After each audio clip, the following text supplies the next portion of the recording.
کسی ایک صحابی سے جو ہے لیٹسٹ صحابی سے, جو آخری صحابی بھی ہو, اس تک بھی آپ اس کا ثبوت نہیں دے سکتے کہ کسی صحابی نے جو ہے وہ بھینس کی کٹے کی قربانی کی ہو. تو جب نہیں کی, قرون اولا کے اندر نہیں تھی, خیر القرون جس کو نبی کریم صلی اللہ علیہ وسلم نے فرمایا اس دور میں نہیں تھی, تو بعد میں ہوگی تو وہ بدعت ہوگی, دین کے اندر اضافہ ہوگا اور وہ جائز نہیں ہوگا. بسم اللہ الرحمن الرحیم. بھینس کی قربانی کے حوالے سے آج کل بہت زیادہ شور مچایا جا رہا ہے. بھینس کی قربانی اجماع امت سے بھی ثابت ہے, احادیث سے بھی ثابت ہے, اور استدلالات جو علماء کے وہ بھی آپ کے سامنے میں کچھ عرض کروں گا. سب سے پہلے میں حدیث آپ اس کے پر پیش کروں گا. مسند الفردوس اس کی جلد 2 ہے اور حدیث نمبر 2650 ہے.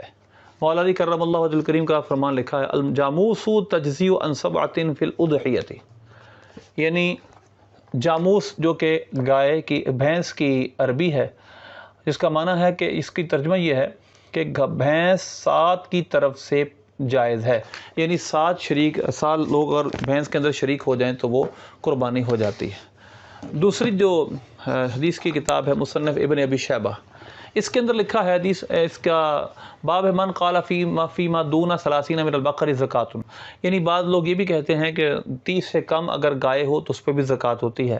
یہ ایک بحث علمی, لیکن اب فرماتے ہیں کہ حضرت سیدنا اکرمہ بن خالد فرماتے ہیں کہ میں صدقات ایک جگہ کا نام تھا, وہاں میں صدقات پر حاکم مقرر ہوا, صدقات اکٹھے کرنے پر.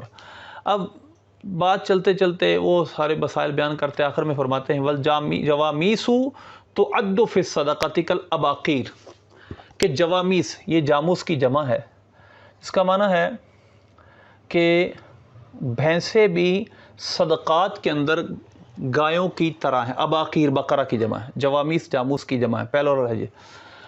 تو یہ حدیث کی دوسری کتاب ہے.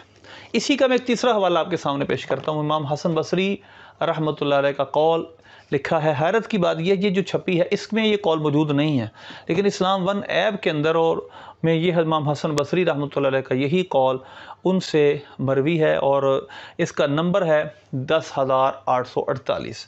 امام حسن بصری رحمۃ اللہ علیہ نے فرمایا کہ الجوامیس بمنزلۃ البقر, کہ بھینس بھی گائے کے مرتبہ میں, یعنی 2 حوالے میں نے ابھی تک آپ کے سامنے پیش کیے ہیں جس میں بھینس کو گائے کی طرح شمار کیا, اور ایک میں نے آپ کے سامنے مسند الفردوس کا حوالہ پیش کیا جس میں مولا علی کرم اللہ وجہ الکریم کا فتویٰ ہے کہ بھینس بھی گائے کی طرح ہے. اب اس پر اجماع امت پر سب سے پہلا حوالہ میں پیش کروں گا فقہ المذاہب الاربعہ, اس کا صفحہ نمبر 403 ہے. اس پہ صراحتاً لکھا ہے ولا تصح الاضحیۃ بغیر النعم, نعم جن کو کہا جاتا ہے یعنی جو انعام جس کی جمع ہے, جو نعم کے اندر جانور شامل ہیں صرف ان کی قربانی جائز ہے. اور کون ہے؟ من بیانیہ کے ساتھ لکھتے ہیں اس کو, من البقر من الابل والبقر والجاموس والغنم. وہ کون کون ہیں؟ اونٹ ہیں, گائے, بھینس اور بکری, یہ تمام میں سے انہوں نے جاموس کو بھی شامل کیا ہے, اور اس میں کسی کا اختلاف نہیں. جو اس کا اختلاف مذکور ہوتا ہے اس کو خط کے نیچے لکھتے ہیں, نیچے کے حاشیے میں لکھتے ہیں. تو لہذا اس پر اجماع امت ہے, چاروں ائمہ کا اجماع ہے کہ گائے کی قسم میں سے بھینس ہے, اس کی قربانی جائز. کتاب الاضحیہ, یہ دیکھیں کتاب الاضحیہ اشیاۃ اللمعات جلد 1, اس کے اندر شاہ عبدالحق دہلوی رحمۃ اللہ علیہ 649 نمبر صفحے پہ لکھتے ہیں مورب جاموس بسین محملہ, یعنی بغیر نقطوں کے سین ہے. کہتے ہیں کہ گاؤ میش, اس کو گاؤ میش است, نوع از بقر است و جائز است, یہ نوع بقر ہے یعنی گائے کی قسم ہے اور جائز ہے.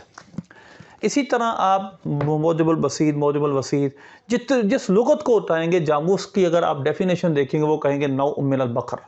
اس سے آگے چلیں تو یہ نزول الابرار ہے, وحید الزمان, یہ بھابیوں کا بڑا عالم ہے, اس کی یہ نزول الابرار کا تیسرا حصے کا صفحہ نمبر 95 ہے. اس کے اندر لکھا ہے وصحیح ان ھذا الاخیر للبقر والجاموس کتاب الاضحیہ میں, کہ صحیح یہ ہے کہ یہ بقر اور جاموس دونوں کے بارے میں, یعنی مطلب یہی ہے کہ انہوں نے اس کو گائے کی قسم میں سے شمار کر کے اس کی قربانی کو جائز لکھا ہے, اوپر کتاب الاضحیہ ہے. تو لہذا اس وجہ سے تمام کے نزدیک چند سالوں پہلے یہ جائز تھا, یعنی سب کہتے تھے قربانی ایک گائے کی بھی جائز. اب میں آپ کے سامنے کچھ بخاری, ابو داؤد, ابن ماجہ کے جو انہوں نے تراجم کیے ہیں اس کا حوالہ دوں گا. صحیح بخاری کی حدیث نمبر 1688 صحیح بخاری کی حدیث نمبر 1688 ہے.